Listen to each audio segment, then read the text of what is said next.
문재인 대통령이 오늘 개헌 네. 발의를 하는데 전자결제를 네. 통해서 발의한다. 이 소식을 우리 장윤선 정치전문기자 네. 전해주시죠.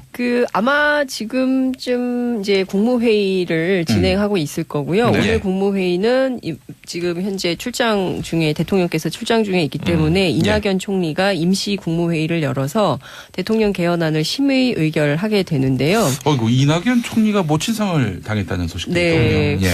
그래서 어쨌든 지금 전자결제로 개헌안이 이제 사인이 되면 바로 국회로 가게 됩니다. 예. 국회로 가면 헌법 130조 1항에 따라서 60일, 그러니까 2달 안에 의결을 국회가 해야 되고요. 예. 5월 24일까지는 다 끝내야 돼요. 이 일정을. 예. 그래야지 이제 5월 25일 날 국민투표 공고가 이루어지게 되는데요. 근데 지금 뭐 넘어야 될 숙제가 굉장히 많이 있는데 그렇죠. 하나하나 예. 좀 말씀을 좀 드리면 네. 우선 국민투표법을 먼저 개정을 해야 돼요. 왜냐하면 2014년도에 이 헌법재판소에서 재외 국민들 있잖아요. 그러니까 지금 주민등록 그리고 또 국내에 지금 거소 신고가 안 돼 있는 재외 국민에 대한 투표권을 제한한 국민투표법이 헌법 불합치다 이런 결정을 내렸기 때문에 요거를 국회에서 먼저 이 국민투표법을 바꿔서 이 조치를 먼저 해놔야 되는 게 있고요. 그리고 지금 뭐 야당이 다 반대를 하고 있어서 야당의 설득도 굉장히 중요한 과제다 이렇게 말씀을 좀 드릴 수 있을 것 같은데요. 지금 가장 적극적으로 반대하고 있는 데는 바로 자유한국당입니다. 사회주의 개헌이라는 거고요. 그리고 국회와 상의하지 않은 일방적 개헌에 대해서는 도저히 받아들일 수가 없다. 그래서 앞으로 독재 대통령 좌파의 폭주를 막기 위해서 국민 저항 운동을 대대적으로 벌여나가겠다라는 입장을 밝혔습니다. 아니, 대통령의 개헌안 발의가 대의민주주의를 훼손했다. 이 말이 네. 맞는 말입니까? 아니죠. 아니, 헌법이 보장하고 있는 권리 아니에요? 그러니까요. 저는 근데 뭐 지난주에 이제 조국 민정수석이 사흘 동안 설명회를 했잖아요. 근데 그 설명회에 대해서 국민은 학생이 아니다 이런 비판이 나오기도 했지만 어찌됐든 그 사흘간의 설명을 통해서 어떤 방향으로 헌법 조문이 바뀌게 되는지 이렇게 되면 우리의 삶이 어떻게 나아지는구나라는 것을 공부할 수 있는 기회가 됐다고 생각을 하는데요. 저는 그것도 여쭤보고 싶어요. 이번에 청와대가 발표한 개헌안 중에 뭐가 사회주의 개헌 안으로 느껴지시는지 저는 제가 보기에는 그런 게 별로 없었거든요. 아니 저는 이렇게 생각을 했어요. 네. 토지 공개념이 좀 뜨거운 쟁점이었는데 이게 필요한 경우 그러니까 국가가 필요하다고 판단한 경우에 특별한 제한이나 의무를 부과할 수 있다. 요 내용이에요. 그럼 이제 이 필요한 경우가 언제냐가 중요한데 지금 제가 보기엔 이 1% 상위 부자가 국토의 55%의 땅을 소유하고 있다. 이 통계를 보면 지금 사회주의가 아니라 이게 독과점 땅 소유 국가예요. 이건 자유시장 경제에 위배돼요. 왜냐하면 독과점은 금지하잖아요. 시장에서. 자유로운 경쟁을 해친다. 그렇죠. 그래서 시장의 절반을 못 넘게 돼 있는데 1%가 55%의 토지를 소유하고 있으면 45%를 99%가 나눠서 소유하고 그렇죠. 있는 건데 왜 이렇게 땅값이 비싸며 집 사기가 어려운지가 바로 설명되잖아요.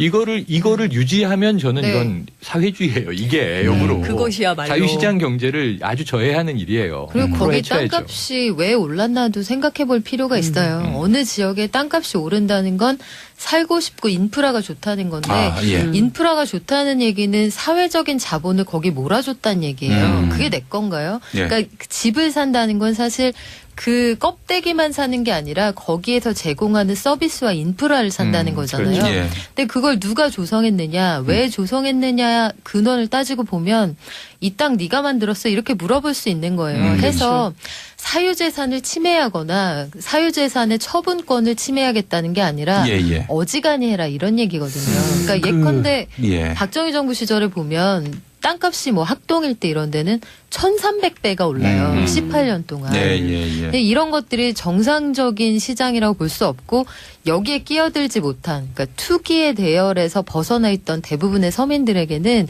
이제 넘사벽의 시장이 조성이 돼버린 거죠. 그리고 내가 나가서 정말 피땀 흘려서 일하는 것보다 자고 일어나면 이 지대가 올려주는 이게 벌어져 버리면 이런 사회를 방치하는 게 오히려 정부의 직무유기이겠죠. 그러니까 사실은 독재국 국가, 그러니까 독재 정권 시절에 지금 말씀하신 것처럼 정부가 땅값을 올리고 국가가 예. 해먹을 수 있을 만큼 해먹고 예. 그리고 그 다음에 재벌이 해먹고 예. 뭐 이렇게 순차적으로 하고 그 땅에서 소외된 사람들은 여전히 그 빈곤하게 살고 있는 상황인 거거든요. 근데 예. 이것을 좀 그나마 형평성을 갖추어서 평등하게 고루 잘 살 수 있게 만드는 게 사실 공공 그리고 국가의 역할인 거거든요. 그렇죠. 그런 거 하라고 국가가 있는 거고 그런 거 하라고 우리가 세금을 내는 거거든요. 예, 예, 예. 근데 그것이 사유재산 침해다 이렇게 주장을 하는 것 자체가 어불성설인 거죠. 근데 이제 그럼에도 불구하고 국회는 왜 이렇게 계속 그러니까 국민들이 보기에는 뭐 이렇게 하면 굉장히 괜찮은 개헌 아니야? 근데 왜 이걸 국회는 반대할까? 좀 이해가 안 되네? 이런 생각을 하게 되는데 핵심은 이런 거예요. 그러니까 제왕적 대통령제 때문에 뭐 계속 그 지난주에 이제 이명박 전 대통령 감옥 가지 않았습니까? 그리고 박근혜 전 대통령도 감옥 가죠. 줄줄이 대통령이 감옥 가게 되는 이유는 이 제왕적 대통령제 때문이다라고 주장을 해요. 네. 그러나 그것도 꼭 제도의 문제인가 사람의 문제는 없나 뭐 권한 남용을 하도록 되는 구조적인 원인은 뭔가 이걸 좀 살펴볼 필요가 있고 그러면 국회의 권능이 커지면 그런 문제는 안 생길 것인가 그것에 대해서 누구도 확답할 수가 없는 것이죠. 근데 예, 지금 예. 국회에서 이른바 그 분권형 대통령제라고 주장을 하면서 이 대통령의 권한, 권력을 좀 나누자. 어떤 정당의 원내대표는 권력은 나눠 먹는 것이다. 이런 표현을 해서 이제 빈축을 사기도 했는데요. 예, 그러니까 예, 예. 그거를 나누자는 가장 큰 이유는 이제 뭐 입법, 사법, 행정, 뭐 말로는 입법, 사법, 행정을 서로 이제 견제와 균형, 뭐 감시 체제를 갖추자 뭐 이렇게 얘기를 하고 있지만 핵심은 내각제를 통해서 자기 권한을 확대하고 싶은 거죠. 그리고 이제 사실 옆 나라 일본만 하더라도 이제 세습이 되거든요. 예, 예. 아버지가 국회의원 하면 아들도 국회의원 하고요. 아버지가 장관하면 아들도 장관하는 식의 정치 구조가 되는 거예요. 그러니까 그렇기 때문에 우리는 물론 이제 유럽식도 있다, 막 이렇게 주장을 하지만 유럽식으로 가려면 선거제도도 같이 개편을 해야 돼요. 그렇죠. 근데 예. 그 선거제도 개편에 대해서는 또 자유한국당은 그냥 반신반의 뭐 하긴 할게 그러나 언제 할까 뭐 이제 이런 식이 되는 거예요. 그 선거제도 개편이 너무 거창하고 포괄적이어서 이해를 못 하시는데 득표율만큼 그렇죠. 의석수를 예. 가져가는 거. 맞아요. 그때는 저 자유한국당이 새누리당일 때 네. 그 2012년 총선 당시에 30%대 득표율인데 의석은 절반 이상 가져가요. 맞아요. 그렇죠. 이걸 바꿔야 한다는 그렇습니다. 거죠. 예. 연동형 비례대표제가 바로 그거고요. 연동형 비례대표제, 예. 독일식 정당 정당명부제, 그리고 또 이 지금 소선거구제를 중대선거구제로 그렇습니다. 개편하는 세 가지가 핵심 과제인데 네. 예. 이건 의회주의자들이 계속 여러 대 국회에 거친 동안 주장해 왔던 건데 이거 안 고치고 그렇습니다. 지금 뭐 내각제형으로 가보자, 내각제 요소를 개입시켜보자 이게 쉽지 않습니다. 그렇습니다. 예. 그러니까 지금 뭐 그러면 이 개헌안이 계속 이렇게 이제 대통령이 오늘 사인을 하면 국회로 가게 되는데 네. 그러면 그 다음에는 어떻게 되는 거냐 이제 네. 궁금해 하시는데 우선 만약에 이 개헌안 물론 이 청와대는 그런 입장이에요. 국회안을 만들면 대통령안은 처리할 수 있다. 이제 이런 주장을 합니다. 예. 이런 입장은 나오긴 합니다. 그런데 제가 청와대 취재를 해봤더니 만약에 이번 개헌안이 부결되면 예. 이 정권 안에서는 개헌에 대해서 재론하지 않겠다는 게 대통령 입장이라고 해요. 그러니까 뭐냐면 지금 할 일이 너무 많고 막 자꾸 선거용이라고 주장하는데 지금 해야 될 일은 외교 문제 해결해야 되고 예. 그다음에는 경제 문제를 해야 된다는 거죠. 대통령의 입장이 거기에 가 있기 때문에 개헌에 대해서 계속 길게 끌고 갈 생각이 전혀 없다. 이런 예. 입장이 나오더라고요. 청와대는 결국 이번 개헌 네. 발의를 네. 갖고 배수진을 쳤다라고 네, 봐야 되겠네요. 예. 그렇죠. 자, 개헌 이야기 딱 하나만. 네. 만약에 네. 이게 개헌안이 국회 가서 부결된다면 부결되는 상황까지 그냥 그 여당이 방치할지. 아니요, 그러지는 않을 것 같고요. 그러니까 지금 홍준표 대표가 뭐 무슨 투표장에 들어가면 자당 국회의원들 전부 뭐 제명하겠다 뭐 이런 주장을 하지만 네. 촛불 전국 이후에 네. 그 이제 국회의원들이 막 몰려가지고 그 탄핵 투표장에 들어오는 국회의원들이 있었잖아요. 예, 이제 예. 그때를 좀 생각해 보시면은 비교가 쉬우실 것 같은데요. 어쨌든 국민개헌안의 내용이 이제 공유가 되면 국회의원들도 압박을 받게 된다는 것이고요. 이것에 대해서 이를테면 지금 뭐 핵심으로 뭐 국회 추천 총리제를 요구하고 있는데 사실 그렇게 되면 굉장히 혼란이 많기 때문에 현재로서는 그걸 받을 수가 없어서 네. 이 개헌안에 대해서 국회의원들이 이제 압박을 받게 되고 결과적으로는 통과될 거다. 여당은 이제 그렇게 보고요. 그 안에서 내부에서 상당히 그 논의를 모아가고 있다. 이게 좀 긍정적으로 보는 측면도 있으니까 지금 상황은 겉으로 드러나는 상황 굉장히 치열하고 다 반대하고 뭐 독재다 막 이런 주장을 하고 있지만 실제 내용과 관련해서는 또 다른 생각을 할 수 있기 때문에 정세는 바뀔 수 있다. 이렇게 얘기를 하고 있습니다. 예, 예전에 그 노무현 대통령이 그 참여정부 평가 포럼에서 했던 말이 있어요. 네. 한나라당이 정권을 잡으면 어떻게 달라질까? 뭐 끔찍하다 이런 표현을 쓰면서 참여정부의 정책 중에 한나라당이 반대하고 흔들지 않은 정책은 거의 없습니다. 그러나 끝까지 반대한 정책은 거의 없습니다. 그러니까요. 끝까지 반대하지 않고요. 그리고 저는 지금 자기들도 총선을 해야 되잖아요. 예. 그리고 지방선거도 해야 되고요. 그러니까 국민들이 등 돌리는 정치인들은 불가능하거든요. 그러니까 국민들이 계속 압박을 하면 저는 상당 부분 개헌에 동의해서 그래서 그 얘기를 해요. 우원식 원내대표가 무슨 얘기를 하냐면 우리는 퇴로를 막았다. 그러니까 퇴로를 막고 가고 있기 때문에 국민들이 원하는 개헌에 대해서 최소한 합의할 수 있는 수준에서라도 예. 그러니까 이를테면 국회 추천 총리 뭐 권력구조 개편 막 논의가 복잡해서 안 되면 그거 빼버리고 기본권 지방분권 그리고 이제 전문 이 부분만 가지고 하자는 거예요. 그러니까 합의할 수 있는 최소한을 가지고 가자. 그리고 안 되는 것은 또 다음 훗날을 도모하자. 이제 이런 게 여당의 입장인 것이죠. 아, 그렇다면 우리 장윤선 기자님은 개헌안이 네. 국회에서 통과될 가능성이 있다. 이렇게 보시는 겁니까? 저는 통과될 가능성이 매우 높다고 생각합니다. 네. 이런 예측을 하는 분을 제가 처음 봤는데. 그러게요. 네. 최근에. 그냥 아니 근데 그 부결되면 그 정치적 부담을 다 어떻게 지겠습니까? 예. 그리고요 지금 지방선거 코앞이거든요. 네, 그리고 네. 보세요. 4월 말 5월 초에 어마어마한 일들이 외교 있죠. 빅 이벤트가 있습니다. 네. 그럼 자유한국당 뭘로 선거를 할 거예요? 아. 거기다 개헌까지 반대한다? 예. 그러면 완전히 대한민국 정치에서 발목 잡는 집단으로 되는 거죠. 그러면 지방선거는 참패하는 거예요. 그러면 그런 얘기도 해요. 사실 자유한국당 내부에서 무슨 얘기가 나오냐면 취재를 해보면 정말 재밌는 얘기인데 아예 폭삭 망하자.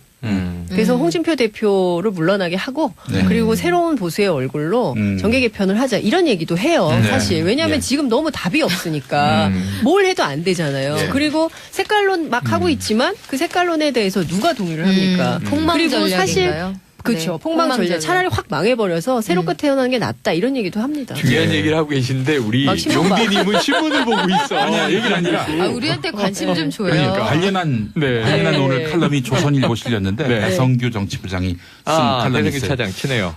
최근에 한국당 일각에서는 이번 선거는 포기하고 가자라는 말이 나온다. 홍준표 대표에게 반감을 가진 일부 반홍준표 인사들은 지방선거 패배 후 새롭게 진영을 짜자라고 책임을 한다. 묻자는 네. 거죠. 예. 그래서 이번 선거 패배가 오히려 다음 총선과 대선 승리의 발판이 될 수 있다고도 한다.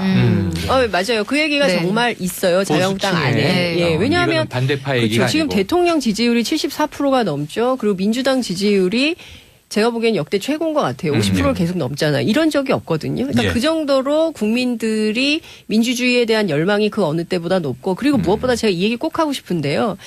그 대통령제를 자꾸 흔들려고 해요. 자유한국당 등이. 근데 이 대통령제는요. 1987년 6월 항쟁 당시에 독재 정권과 싸워서 우리 국민들이 쟁취한 투쟁으로 거죠. 얻어낸 네, 성과입니다. 직선제. 직선제 예. 쟁취를 해낸 거예요. 그렇기 때문에 이 대통령제는 포기할 수가 없는 거고요. 4년 연임제 얘기는 4년 대통령이 8년 해먹는다 이게 아니라 그리고 문재인 대통령은 해당 사항도 그렇죠, 없어요. 그렇죠. 5년 단임제로 끝나는 대통령이고요.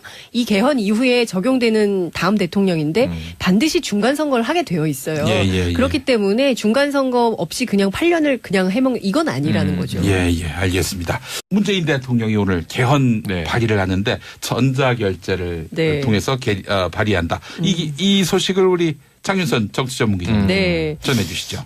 아마 지금쯤 이제 국무회의를 진행하고 있을 거고요. 네. 오늘 국무회의는 지금 현재 대통령께서 출장 중에 있기 때문에 이낙연 총리가 임시 국무회의를 열어서 대통령 개헌안을 심의 의결하게 되는데요. 어이구, 이낙연 총리가 모친상을 당했다는 소식도 네. 있더군요. 예.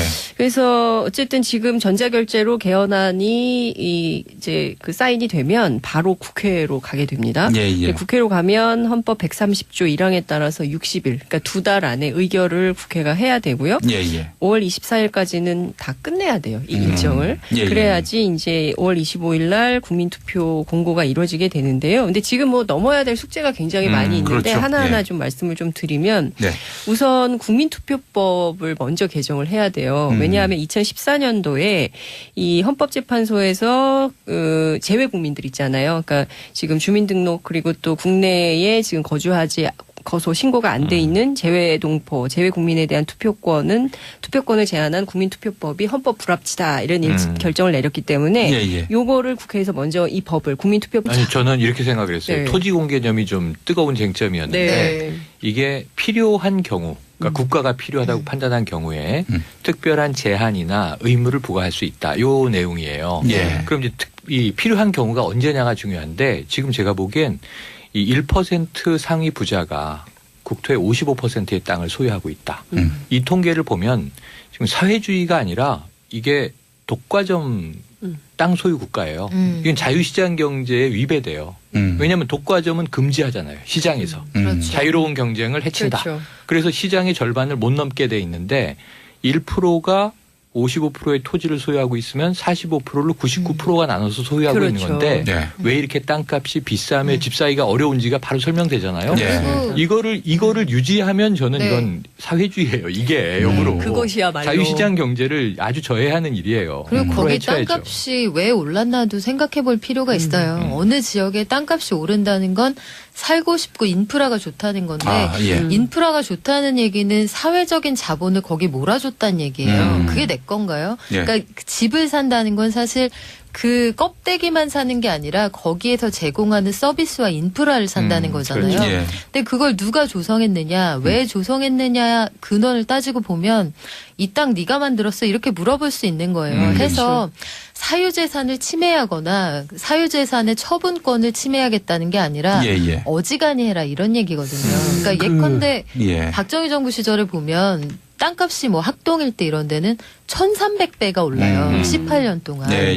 근데 이런 것들이 정상적인 시장이라고 볼 수 없고 여기에 끼어들지 못한 그러니까 투기의 대열에서 벗어나 있던 대부분의 서민들에게는 이제 넘사벽의 시장이 조성이 돼버린 거죠. 그리고 내가 나가서 정말 피땀 흘려서 일하는 것보다 자고 일어나면 이 지대가 올려주는 부 그렇죠. 이게 벌어져 버리면 뭐 이런 사회를 방치하는 게 오히려 정부의 직무유기이겠죠. 그러니까 사실은 그 그러니까 독재 정권 시절에 지금 말씀하신 것처럼 정부가 땅값을 올리고 국가가 해먹을 수 있을 만큼 해먹고 예. 그리고 그 다음에 재벌이 해먹고 네. 뭐 이렇게 순차적으로 하고 그 땅에서 소외된 사람들은 여전히 그 빈곤하게 살고 있는 상황인 거거든요. 근데 예. 이것을 좀 그나마 형평성을 갖추어서 평등하게 고루 잘 살 수 있게 만드는 게 사실 공공 그리고 국가의 역할인 거거든요. 그렇죠. 그런 거 하라고 국가가 있는 거고 그런 거 하라고 우리가 세금을 내는 거거든요. 예. 근데 그것이 사유재산 침해다 이렇게 주장을 하는 것 자체가 어불성설인 거죠.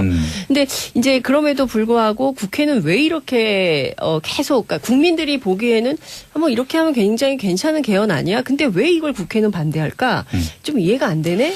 이런 생각을 하게 되는데 핵심은 이런 거예요. 그러니까 제왕적 대통령제 때문에 뭐 계속 그 지난주에 이제 이명박 전 대통령 감옥 가지 않았습니까? 그리고 박근혜 전 대통령도 감옥 가죠. 줄줄이 대통령이 감옥 가게 되는 이유는 이 제왕적 대통령제 때문이다라고 주장을 해요. 네. 그러나 그것도 꼭 제도의 문제인가 사람의 문제는 없나 뭐 권한 남용을 하도록 되는 구조적인 원인은 뭔가 이걸 좀 살펴볼 필요가 있고 그러면 국회의 권능이 커지면 그런 문제는 안 생길 것인가 그것에 대해서 누구도 확답할 수가 없는 것이죠. 근데 지금 국회에서 이른바 그 분권형 대통령제라고 주장을 하면서 이 대통령의 권한, 권력을 좀 나누자. 어떤 정당의 원내대표는 권력은 나눠 먹는 것이다. 이런 표현을 해서 이제 빈축을 사기도 했는데요. 그러니까 그거를 나누자는 가장 큰 이유는 이제 뭐 입법, 사법, 행정, 뭐 말로는 입법, 사법, 행정을 서로 이제 견제와 균형, 뭐 감시 체제를 갖추자 뭐 이렇게 얘기를 하고 있지만 핵심은 내각제를 통해서 자기 권한을 확대하고 싶은 거죠. 그리고 이제 사실 옆나라 일본법을 바꿔서 이 조치를 먼저 해놔야 되는 게 있고요. 그리고 지금 뭐 야당이 다 반대를 하고 있어서 예. 야당의 설득도 굉장히 중요한 과제다 이렇게 말씀을 좀 드릴 수 있을 것 같은데요. 예. 지금 가장 적극적으로 반대하고 있는 데는 바로 자유한국당입니다. 예. 사회주의 개헌이라는 거고요. 그리고 국회와 상의하지 않은 일방적 개헌에 대해서는 도저히 받아들일 수가 없다. 그래서 앞으로 독재 대통령 좌파의 폭주를 막기 위해서 국민 저항 운동을 대대적으로 벌여나가겠다라는 입장을 밝혔습니다. 아니 대통령이 개헌안 발의가 대의민주주의를 훼손했다. 이 말이 네. 맞는 말입니까? 아니죠. 아니 헌법이 보장하고 있는 권리 아니에요? 그러니까요. 저는 근데 뭐 지난주에 이제 조국 민정수석이 사흘 동안 설명회를 했잖아요. 근데 그 설명회에 대해서 뭐 국민은 학생이 아니다 뭐 이런 비판이 나오기도 했지만 어찌됐든 그 사흘간의 설명을 통해서 어떤 방향으로 헌법 조문이 바뀌게 되는지 이렇게 되면 우리의 삶이 어떻게 나아지는구나라는 것을 공부할 수 있는 기회가 됐다고 생각을 하는데요. 전 그것도 여쭤보고 싶어요. 이번에 청와대가 발표한 개헌안 중에 뭐가 사회주의 개헌 안으로 느껴지시는지 저는 제가 보기에는 그런 게 별로 없었거든요.